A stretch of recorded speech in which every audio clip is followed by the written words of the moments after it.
ang SOP collections sa Bureau of Customs na umabot sa 11 billion pesos. May 9 billion pesos collection mula sa sugar. Ang kita mula sa importasyon ng sibuyas na hawak naman ni Martin Araneta. Tinawagan daw siya ni First Lady Lisa Marcos at ipinapatigil ang investigasyon. Na sa First Lady Lisa Marcos mismo ang may hawak sa mga rice importers. Dahil pala sa dami ng SOP at remittance na ipinapasa sa bawat transaksyon. Ang pinakamakapangyarihang pamilya pa mismo ang sangkot sa ganitong sistema.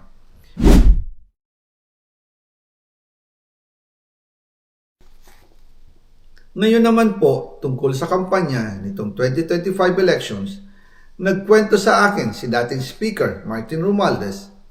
Kinausap daw siya ni PBBM sa Tacloban para tumulong sa gastusin ng mga kandidato mula national hanggang local candidates. Ang sagot ni Speaker, naibigay na niya ang SOP collections sa Bureau of Customs na umabot sa 11 billion pesos. Dagdag pa dyan, may 9 billion pesos collection mula sa sugar na ayon mismo sa kanya ay pinaghahatian lang ng 5 kumpanya para makontrol nila ang presyo ng asukal sa merkado. At iba pa ang kita mula sa importasyon ng sibuyas na hawak naman ni Martin Araneta, kapatid ni First Lady Lisa Araneta Marcos. Kung matatandaan ninyo, noong 2022, nagkaroon po ng investigasyon sa Kamara na pinangungunahan ni Congressman Toto Swansing dahil sobrang taas ng presyo ng sibuyas. Umabot ng 600 pesos kada kilo. Gayong dapat ay nasa 80 pesos lang. Doon lumabas ang pangalan ni Martin Araneta bilang isa sa mga nasa likod ng kontrol sa importasyon ng sibuyas. Pero hindi po natuloy ang investigasyon. Ang sabi ni Speaker, tinawagan daw siya ni First Lady Lisa Marcos at ipinapatigil ang investigasyon. Kaya walang natuloy at walang naparusahan. Dahil pala, kontrolado ng kapatid ng First Lady ang importasyon ng sibuyas. Ganito rin po ang nangyari sa bigas. Noong April 2023, nagsimula nang tumaas ang presyo ng bigas. Kaya iminungkahi ko kay Speaker Martin Romualdez na kung pwede ay mag-angkat tayo ng 13 million metric tons para sa buong taon. Ang layunin ko po ay mapababa ang presyo ng bigas sa 22 pesos kada kilo. Pero hindi po ito inaprubahan ng Pangulo noong sila ay nasa Clark.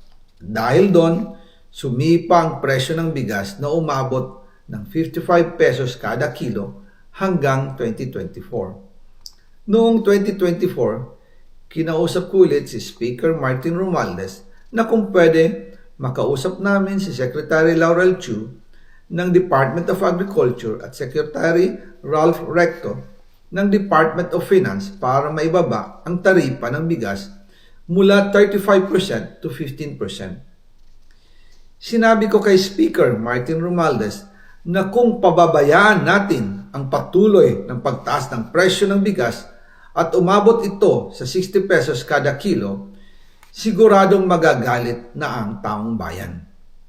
Posibleng magrevolusyon na ang mga tao at tiyak na maapektuhan dito ang mga kandidato ng administrasyon sa 2025 elections.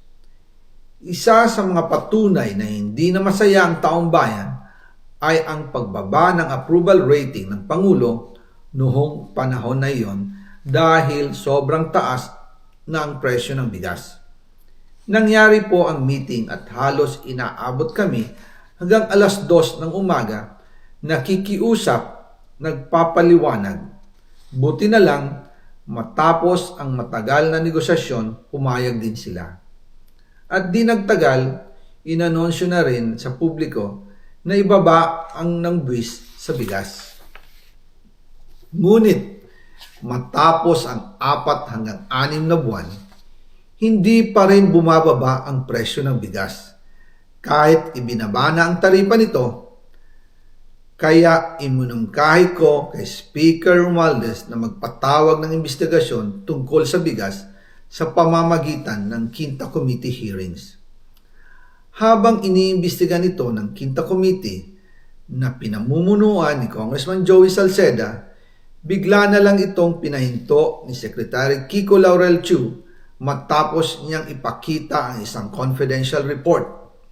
Nakasaad dito na si First Lady Lisa Marcos mismo ang may hawak sa mga rice importers. Ayon kay Secretary Laurel, maaapektuhan daw ang First Lady kung itutuloy ang investigasyon dahil kasama raw nila sa Vietnam visit ang ilang importer ng bigas at nag-dinner pa raw sila roon. At nung araw din yun, tumawag si Congressman Sandro Marcos kay Speaker Romualdez upang ipatigil ang House investigations tungkol sa bigas as instructed ng Pangulo. Magkasama kami ni Speaker Martin Romualdez nang tumawag si Congressman Sandro Marcos. Dumating din si Secretary Laurel Chu sa Manila Polo Townhouse at doon siya pinagalitan ni Speaker dahil inilabas niya ang confidential report na nagdidiin sa First Lady sa issue ng rice smuggling. Humihingi ng paumanhin si Secretary Laurel Chu at sinabi niyang, pasensya na, masyado akong naive. Doon namin naintindihan kung bakit. Kahit ibinabana ang import tax ng bigas mula 35% to 15%, ay hindi pa rin bumababa ang presyo sa merkado dahil pala sa dami ng SOP at remittance na ipinapasa sa bawat transaksyon. Dagdag pa po, maraming importers ng isda ang nagre-reklamo dahil kontrolado ito ng kaunting kumpanya lamang. Wala naman daw tax sa importation tuwing lean season, pero kahit ganoon, hindi pa rin sila nabibigyan ng permit to import. Ang makaunting kumpanya na ito lang ang nabibigyang permit to import. Dahil dito, kontrolado din ang presyo ng isda. At ito din ang dahilan kung bakit mataas ang presyo ng galunggong. Mga kababayan, hindi dapat naghihirap ang Pilipinas. Hindi dapat ganito kamahal ang mga pangunahing bilihin tulad ng bigas. At higit sa lahat, hindi dapat nagugutom ang mga Pilipino. Wala silang malasakit sa taong bayan, lalo na sa mga mahihirap. Inaabuso ang kapangyarihan. Nagiging negosyo ang pera ng taong bayan. Masakit man tanggapin, pero ito ang katotohanan. Ang pinakamakapangyarihang pamilya pa mismo ang sangkot sa ganitong sistema.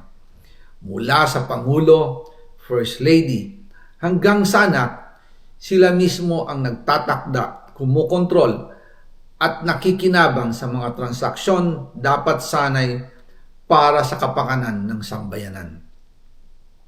Hawak at kontrolado nila halos lahat ng ahensya, kaya nagagawa nilang itago ang katotohanan. Sa mga susunod na araw, marami pa po akong isisiwalat. Maraming salamat sa inyong oras at patuloy na pag-unawa. Naway, magising tayo sa katotohanan at sama-sama nating hanapin ang hustisya para sa bayan. Diyos mabalos po sa Indogabos.